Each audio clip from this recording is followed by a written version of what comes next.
Hi, I am Roy Dahil, Executive Director of Mental Health PH, and we're now here sa aming 8th anniversary event entitled I Hope, Nice to Feel You Again. Yan. Mental Health PH po is a non-profit, non-government organization promoting mental health here in the Philippines. If you want to volunteer po, go check our website, mentalhealthph.org.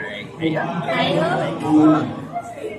Ano purpose ng dalawang kasama mo? Yan. So ngayon po, yung kasama ko dito ay magbibigay sa inyo ng mainit na yakap. Ayan. Punta pa kayo dito sa Coffee Bean and Tea Leaf Bistro hanggang 5 p.m. po kami today. At bisitahin niyo po yung aming mga exhibit. Sample nga ng hug. Ayan. Oh, 1, 2, 3, shout out What's up Pilipinas? Okay? 1, 2, 3. Ulit. Oh, what's up Pilipinas? 1, 2, 3. What's up, Pilipinas? Okay. Ito song feels good is gonna happen. Kasi pag ganun yan, pag parang kinakabahan ka, kapag nafe-feel mo na parang maganda, may magandang mangyari. Kasi feel mo rin very important. Yes, partner. Kasi hindi na naman kakabahan kung hindi ka nag-prepare. True, tama. Hindi tao nag-prepare for today's event. Yes. And of course, partner, alam ko din yung mga may iba't ibang hinanda ang ating mental health PH today. Correct, partner. So, we have two things for today. Of course, we have yung mga pag-giveaway natin for today, of course. And marami rin tayo mga speakers for today and our sense areas. So alam niyo guys, go definitely engage in our booth and of course listen to our talks and of course meet your fellow advocates for mental health and connect with each others. Tama ba yun? Yes, tama. Thank you again, Chunks, for joining us for today. And we'll be your host. I'm Amanda. And I'm Andre. And welcome to Hi Hope, nice to see you. Nice to see you. So, we're officially welcoming everyone to Hi Hope. Nice to feel you again. It's an 8th anniversary celebration of #Mental Health PH. And as we champion hope over despair, this year's theme speaks a unique approach on exploring the power of hope through 5 incredible senses. So, partner, we have different senses that you'll discuss later on. And this event, of course, will not be possible without the help of our event partners. So palakpakan natin sila isa-isa, guys. We have here Coffee Bean Tea Leaf. So first, maraming salamat for the staff and everyone. We also have Ad Hoc Marketing. Hi guys, sa mga from Ad Hoc, maraming salamat. And of course, from Full Party Creation.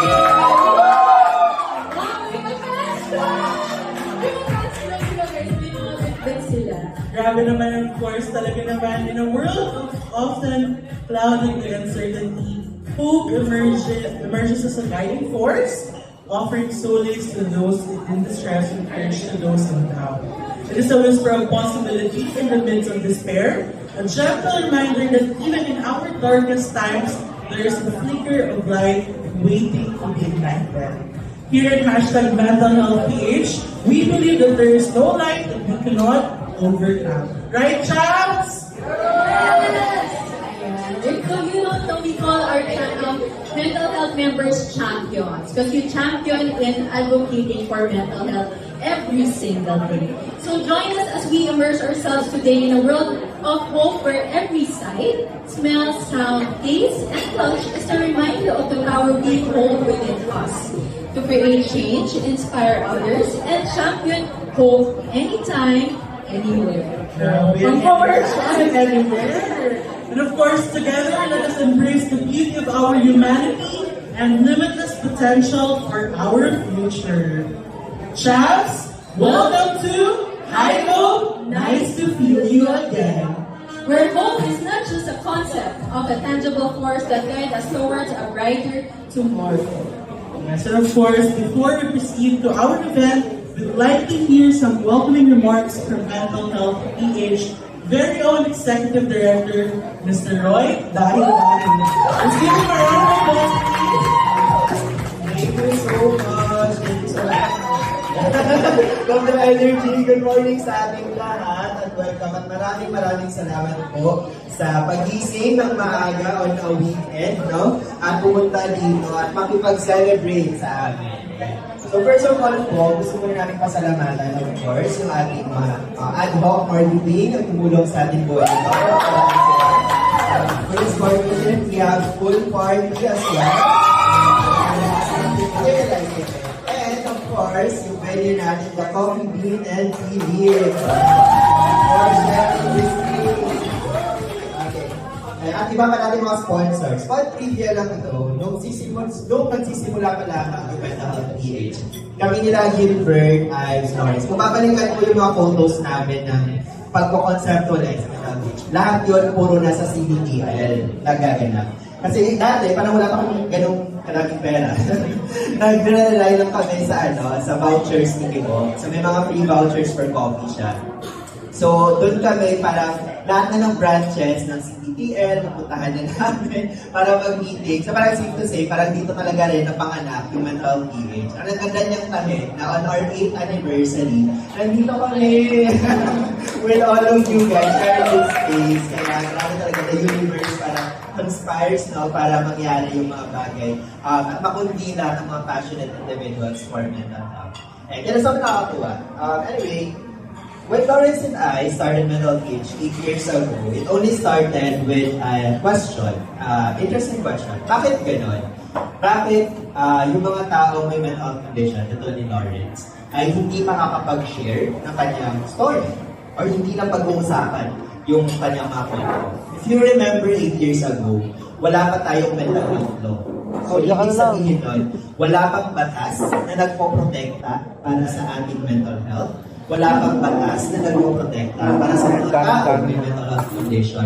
Para mabigyan sila ng tamang servisyo, para mabigyan sila ng tamang ayuda, at para mabigyan sila ng karapatan para mabuhay ng ayon sa karapat-dapat para sa kanila. So, nung panahon na yun, we're looking back, ang laki na rin ng nabago. And ang dami na rin nangyari, ang dami ng mga volunteers na lumaki yung Mental PH. From 5 to this big to our volunteers to our core team. And Mental PH, it's a non-profit and non-government organization run mostly by volunteers who each have their own day jobs. So, kaway-kaway po sa mga volunteers here. Mga volunteers na dito lang dito, lahat po sila ay legit na volunteer lang talaga. Like, may sarili-sariling pamilya, may sarili-sariling trabaho, may sarili-sariling personal din na mga problema kinakaharap or inaayos. And yes, marami din sa aming mga volunteers are really clinically diagnosed with mental illnesses. But they are here to lend an extra hand. Andito, parang dito pa rin sila, ilang taon na natutulong. So looking back to the 8 years, I sometimes wonder, talagang nag-wonder talaga ako for the past 8 years, what made us last this long? Wala naman kaming pera. Wala rin pa kami stable na source of funding para makapag-mount agad ng mga events. And then sadly, hindi pa ganun ka-ripe yung opportunity para makapagsahod kami ng volunteers or ng mga staff or makapagbigay talaga ng tulong na financial for our volunteers. Pero people keep on showing up, attending the meetings, people keep on volunteering, offering their time, their stories, their effort. People stay. And we are very grateful to our volunteers for staying this long, and especially for our core team, for our co-founders and board members. Sobrang thankful kami. Kayo talaga yung bumubuhay sa organisasyon at kayo din yung patuloy na parang nagiging dugo at tulay namin para magawa yung mga ginagawa natin. Kayo ang aming foundation at dahil sa inyo, kaya tayo tumatagal ng walang tagal. Going back to the question, bakit kami tumatagal? Oo nga, I think it's iba-iba sila eh. the community that Mental Health PH grew gave us all hope. Na pwede pala. Na pwede ko pala may kwento registration sa katabi ko yung tungkol sa mga gamot ko. Na pwede ko palang may kwento sa mga katabi ko yung mga sessions na inatinan ko with my psych professionals. Na pwede ko pala makwento sa katabi ko yung mga problems ko. Lalo na yung mga mental health problems ko. In-email ka rin na hindi nila. ako i-judge. na hindi ako i-discriminate. At sabihan, ay, mag-iinarte lang yan, ay wala yan. Na pwede ko siyang maikwento at ang iabot sa iyo ay pagtanggap. Na meron pa naman palang mga tao sa mundo na nakikita at nararamdaman yung mga pinagdadaanan ko. Na mas pinapahalagahan ang kalusugan, ang lusog isip natin, ang mental health natin, more than work. Na pwede pala na sa kahit dinami-dami na kailangan gawin ng NGO natin, meetings natin ng ganaps, pwede ko palang unahin ang sarili ko. Pwede ko palang sabihin na, oy, magpapahinga lang ako kayo muna. Oy, may pinagdadaanan ako ngayon kayo muna. If naging volunteer kayo ng mental health peers mga core team, parati namin yan ina-emphasize na kung may pinagdadaanan kayo ngayon, okay lang to step back. Nandito kami para suportahan at bitbitin yung organisasyon habang ikay nagpapahinga. Na pwede pala na sa panahon ng takot, pwede ka sa takot na magpakonsulta at kung hindi mo pa kaya mag-seek ng professional help, may mga sasama at uupo sa tabi mo, sasamahan ka hanggang sa maging handa ka na. Pwede pala yun. Lahat kami sa Mental Health PH ang nangangarap ng mundo ngayon. Na makalikha tayo ng mundong yun kung wala ka. Ng espasyong iyon kahit gaano ito kaliit. At masama kayo sa espasyong iyon. At ang espasyong iyon ay ito. Tumingin kayo sa ating mga paligid, batiin nyo ang inyong mga katabi, buhayin natin ang mga pandaman natin. Nandito ang pag-asa. Nandito si Hope. Magpapakilala ulit sa inyo. What we're offering for you today is hope in different forms. Hope that can be felt, can be seen, and heard through different senses. We have here a gallery of hope where tangible and intangible stories and sources of hope of suicide survivors are showcased. We will hear later 4 stories of our 4 suicide survivors and learn more about their journey and recovery and continuous fight. We have for you here sense of taste and smell. We have for you here also volunteers, ayan, yung naka-red at blue natin, who are willing to give you free hugs with consent. Gusto namin na sa pag-uwi ninyo, bitbit at ramdam ninyo ang pag-asa. Sa oras ng matinding pagod, pagpikit ninyo ng mata ninyo, makikita nyo ang pag-asa mula sa mga taong nandito. Nasa panahon ng matinding kalungkutan, ang boses ng mas mananaig ay ang boses ninyo at boses ng mga taong naniniwala sa iyo. Nasa panahon ng matinding kalungkutan at walang pag-asa, ang mararamdaman mo ay ang mahigpit at mainit na yakap, ang kamay na inaabot sa iyo. Isang araw pa, nandito kami. Samahan niyo kami ngayon araw at mag-celebrate ikaw-walong anibersaryo ng Mental Health PH at sabay nating kilalanin ulit. Hi Hope, nice to see you again. Maraming salamat po sa inyong mga minutes sa mga studio. Maraming salamat, Roy. Sige. Tama daw?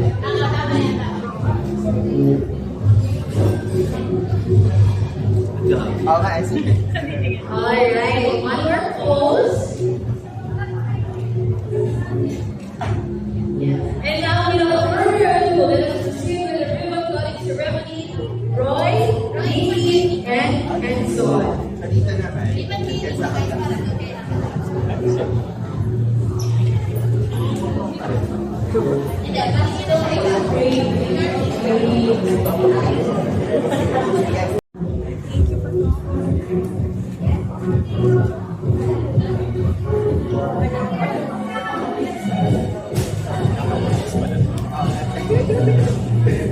Alright, maintain your smile. Ayan, smile lang for the camera. And then we can now start the ribbon cutting in 3, 2, and 1. I hope now officially open. Let's start seeing that you all explore, engage, and embrace the spirit of hope that fuels the air today. Ayan guys, feel free to roll around our send station. We have our send station. So this will be the sense of sight. then we also have sense of smell, sense of touch, sense of taste, and sense of hearing.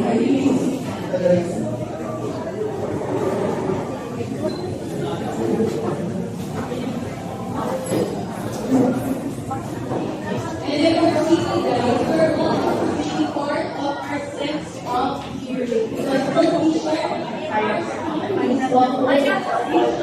number 2.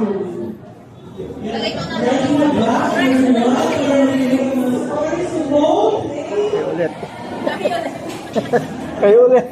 Tambay talaga kami, sir. So between having more is either share or Of course, normal na nakikita yung tao sa kanya. Masaya siya. Pero ako nakikita ko. Pagsat lang. Tapos yung isip mo yung kaya niyang ayusin mo kasi at magiging head of the family ka, kailangan matapang ka. Hindi ka dapat nagpapakita ng emosyon. Tapos mataas, nilagyan mo sa mataas sa pedestal. Mga kaibigan ko, kapamilya ko, naiisip nila lahat ng nangyayari sa akin ng pamilya. Kailangan kong ituloy yung sarili ko ng ibang tao at malaman na nasasaktan siya. Wala nang kakalang ba't naman ako magsabi? Kasi lalaki. So those things, ayun yung kwento ko. Nakakalungkot ang inuring ko yung sarili ko at inuring ko yung sarili ko ng gano'n. So nanginginig ako. It takes courage talaga to actually tell a story ka, lalo na sa maraming tao. Pero ito yun, gusto kong humingi ng tulong yung panahon na yun. Ewan ko kung may makikinig sa dami ng kaibigan ko. Gusto ko talaga humingi ng tulong. Pero nahihiya ko. Lalo na sa mga lalaki na nandito. Alam ko, nararamdaman nila yung nararamdaman ko. Pero, ito yun. Ito yung mga bagay na natutulong ko dito. Buti na lang na audio, backstory. Kung hindi tumawag yung kaibigan ko para manghiram ng camera, gagamitin niya sa project niya. Kasi buti in-insist niya na kukunin niya sa bahay. Malamang pinaglalamanan na ako. Malamang memories na lang ako. It started 2022. Ang ginagawa ko na everyday, kung bakit ako naging masaya, nag-look forward ako na matatapos na yung buhay ko dito sa mundong to. Binibilang ko yun. Until I met an volunteer organization.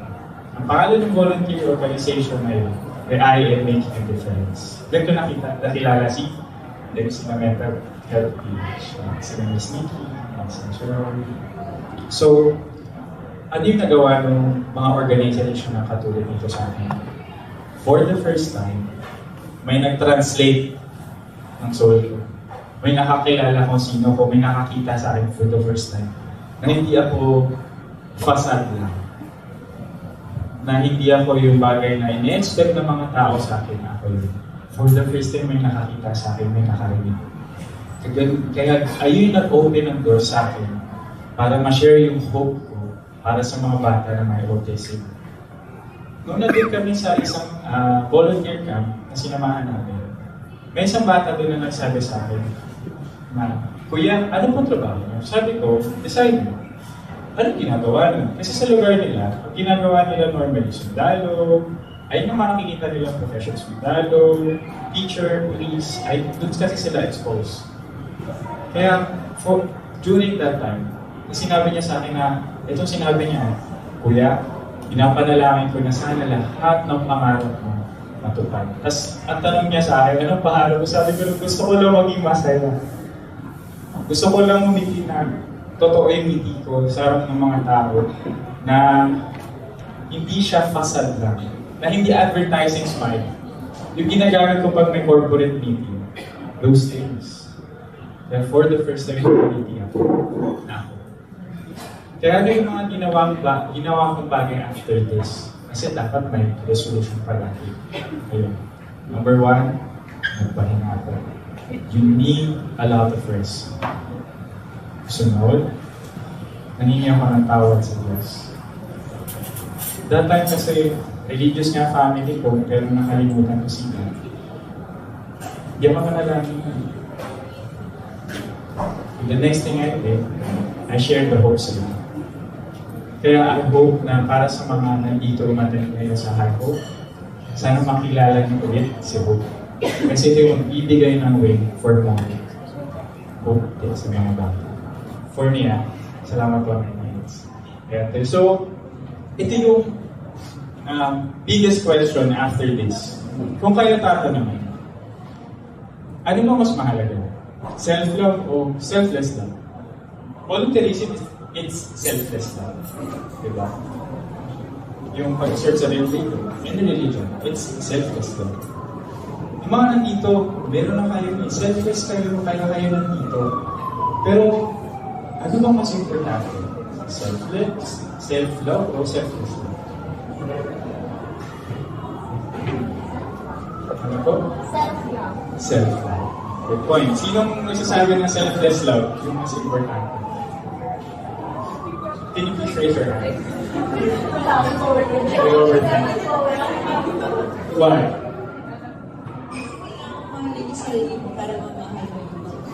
Good point. Actually, may Bible text din na. May Bible text na sumagot siya. Hanapin ko lang. Ito siya. But before my time ends. Hanapin ko lang. Thank you for waiting. Salamat po sa inyong pasensya. Mahirap pag-dyslexia. Ayan. Dito yan sa Matthew 22:39. Tagalog yung sabihin ko. Dapat mong mahalin ang iyong kapwa gaya na yung sarili. So everyone knows that Bible text, diba? Pero ito yung issue.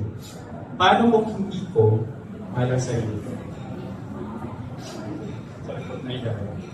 Sunod, kaya ko bang mahalin yung iba?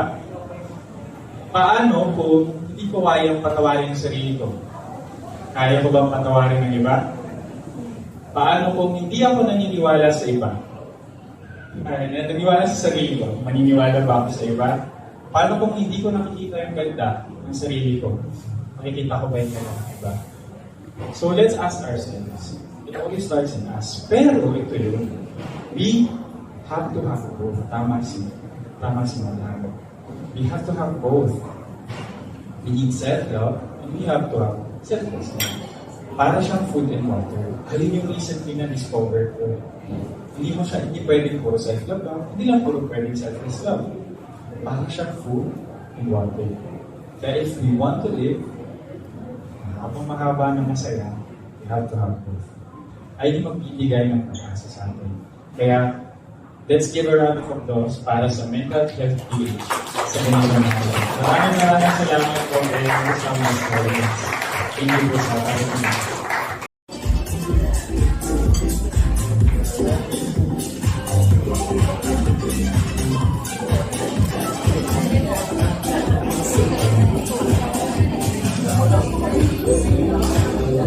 Once again, palakpakan po natin si Kuya Lee.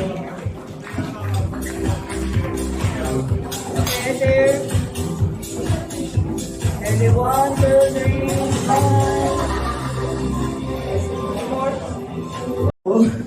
At kinakabahan ngayon, even though I've been teaching for 15 years, because this is the first time that I'm going to share my story publicly. I always share my story to some friends, and whenever I share my story to my students, it's always the facade. Or to other people, publicly, it's always the facade that I'm sharing. What made me decide to share my story finally is that I cannot say I'm a crybaby, I'm a cry lolo. No? Maybe I'm a cry lolo. What made me decide to share my story with all of you is that I remember I'm telling my students that I have been diagnosed with depression for 15 years already. And it's a long journey. I've been telling my students that I've been diagnosed with depression for 15 years. And I'm doing therapy, I'm taking medications, I'm spending this amount every month for everything. And then I told my students, and then suddenly, when I had my therapy a month after, my therapist mentioned that you know what? I don't know if I should tell you this, but I would like to tell you this, that someone, one of your students, came to me for the first time because she told me that she had a teacher who had the same story as you. And I would assume that that person is your student because you're teaching in that school. So that made me share my story to all of you today. I don't know if my story is a story of hope because there are a lot of things. I brought here my CV. Yes.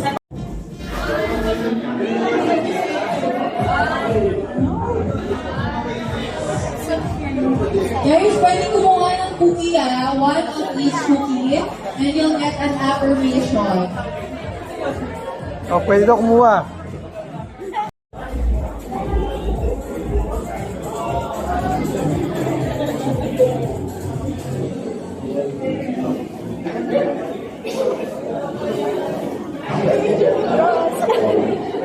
Ano nakuha mo?